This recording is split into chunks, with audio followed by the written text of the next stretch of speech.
What's up, everybody? Welcome to Political Fight Club. I'm Robert Durden, and I tweeted about this yesterday, but Biden is showing once again that he does not give a fuck about poor people, and especially poor young people. If you guys remember, he was on the campaign trail that one time. He was talking about how he just doesn't have any empathy for how hard young people have it. You remember that clip that went kind of viral? Well, that's how he feels. And according to Jeff Stein yesterday, and he works for the Washington Post, I highly recommend you follow him on Twitter.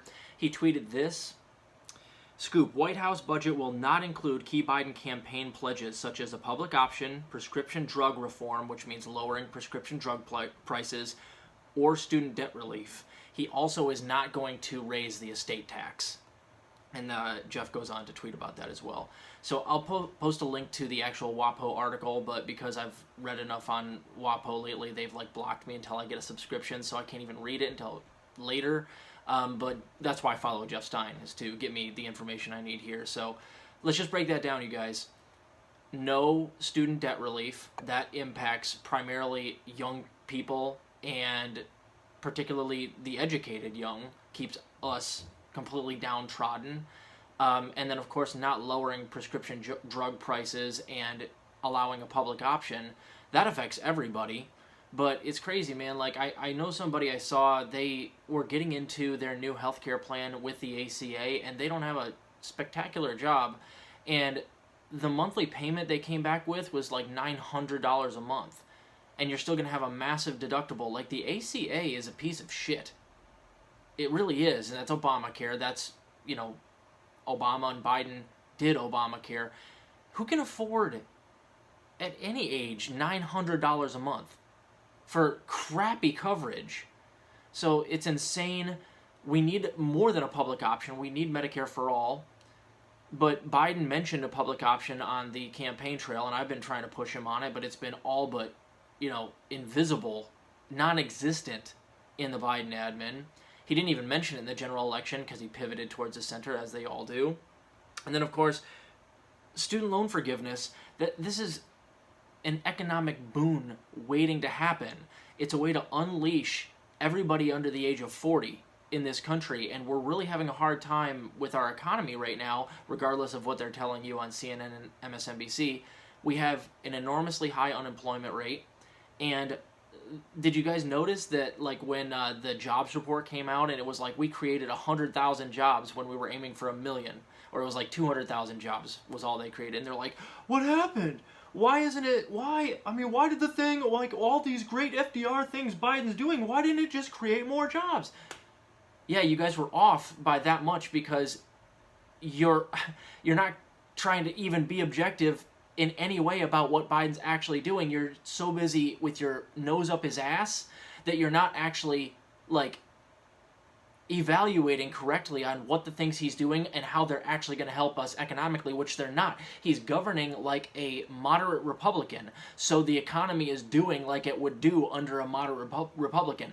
But these mainstream media pundits are so busy sycophantically worshiping Biden and calling him FDR and stuff like that they can't seem to figure out why they made the mistake. It's obvious. You guys are hacks and subjective as hell. So that's why the jobs plan or the jobs report wasn't nearly what you guys projected, is because you're not listening to the people that said that, oh, this stuff is not going to create jobs that well. They call those people lefty extremists like me. But it's always us that are right about this stuff. So it didn't create a bunch of jobs because Biden's not FDR.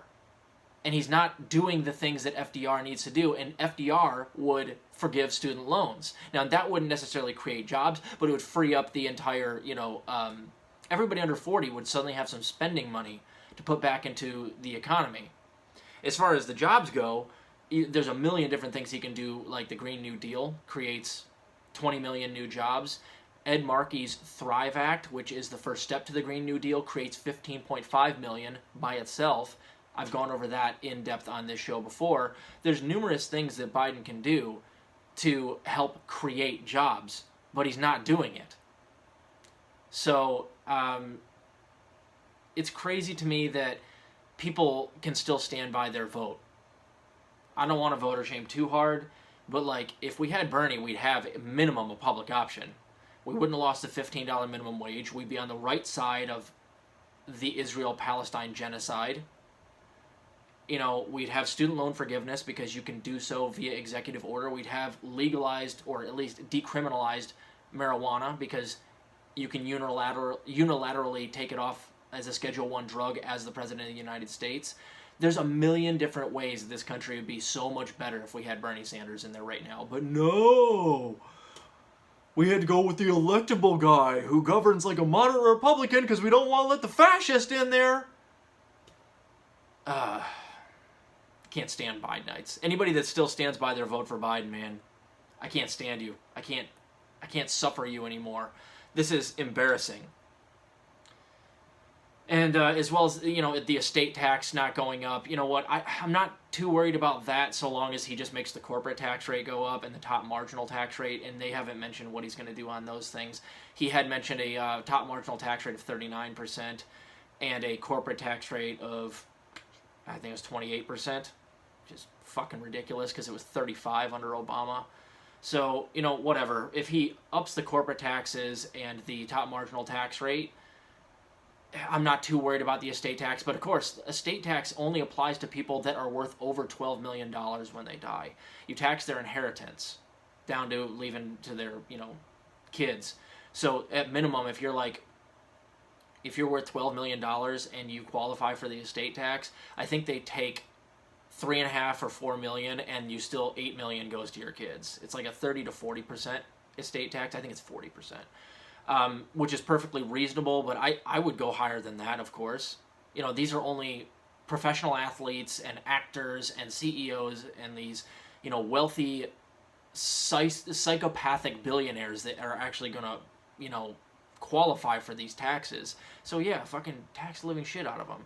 If Jeff Bezos had the estate tax drop into his kids or whatever, or same thing with Elon Musk. I don't think Musk has kids. I'm not sure Bezos does either. But let's say Bill Gates, you know, he's worth $150 billion, taxed at 40%, and this is before like deductions and loopholes, which they always use. The effective rate is much lower than that for the estate tax. But like, I mean, out of $150 billion, the most he would lose is like $40 to $50 billion, and that's before deductions. He still have $100 billion going to his kids. So he needs to, Biden, I mean, needs to, if he can, get the corporate tax rate as high as you can, get the top marginal tax rate as high as you can if you're going to abandon the estate tax.